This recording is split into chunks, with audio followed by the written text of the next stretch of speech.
Donc, M. Gao, effectivement, aujourd'hui, le Sénégal fait partie des pays qui ont vraiment cette maladie appelée coronavirus. Parmi les 3 pays africains, le Sénégal fait partie des 2 qui ont le taux le plus élevé de malades. Donc aujourd'hui, êtes-vous inquiet? Oui, bien sûr, je suis inquiet pour mon pays, je suis inquiet pour l'humanité, je suis aussi inquiet pour ma famille et pour moi-même.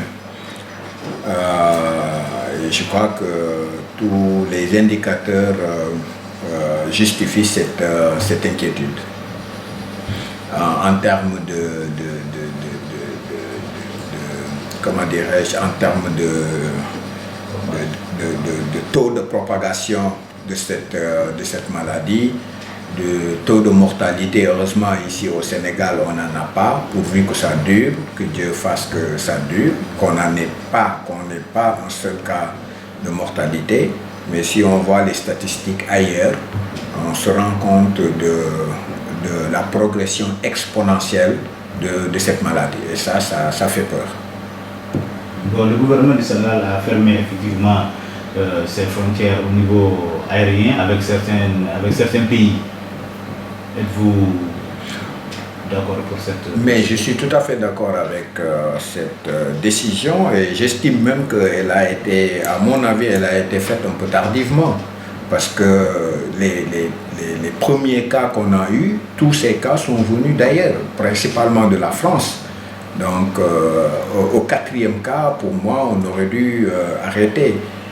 On aurait dû fermer déjà les frontières. Mais enfin, mieux vaut tard que jamais.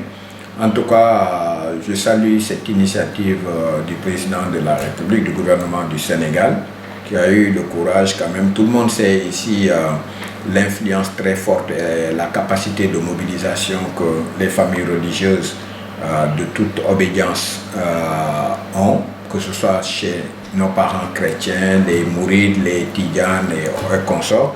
Donc si le gouvernement, principalement le président de la République, a eu le courage de demander l'annulation de certaines manifestations dont on connaît les importances ici au Sénégal, donc c'est une mesure à saluer.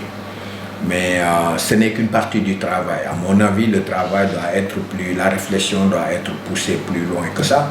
Parce que pour moi, si les tendances en termes de confinement se confirment, on va vers quoi?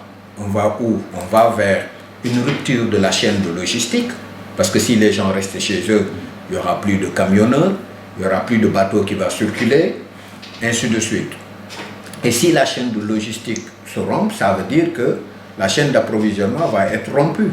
Et si la chaîne d'approvisionnement est rompue, la chaîne de production elle-même va être rompue in fine. La chaîne de production elle-même va être rompue. Et ça veut dire quoi? Ça voudra dire pénurie. Et quand il y a pénurie, les gens changent de comportement. Et ces comportements, il faudrait que dès à présent, qu'on anticipe sur les mesures à prendre pour que ces comportements puissent être des comportements positifs au lieu d'être des comportements négatifs. On a eu plusieurs cas similaires où, en fait, quand les gens n'ont plus, là où il y a de fortes concentrations de personnes, s'il n'y a plus de denrées alimentaires, ou en tout cas une mauvaise répartition, les gens vont aller chercher ces denrées là où elles se trouvent, parce que ce seront des stratégies de survie. Les gens ne vont plus fonctionner avec une rationalité, mais c'est de la nature humaine même de développer des stratégies de maintien en vie. Et ces stratégies de survie peuvent mener à énormément de choses. Donc c'est maintenant qu'il faut penser, faire ces projections, essayer de faire un peu de prospective dans le moyen terme et dans le long terme, et essayer de parer au maximum à ces éventualités. Donc aujourd'hui, sur 27 cas, il y a 2 cas qui sont guéris. Êtes-vous confiant de notre médecine?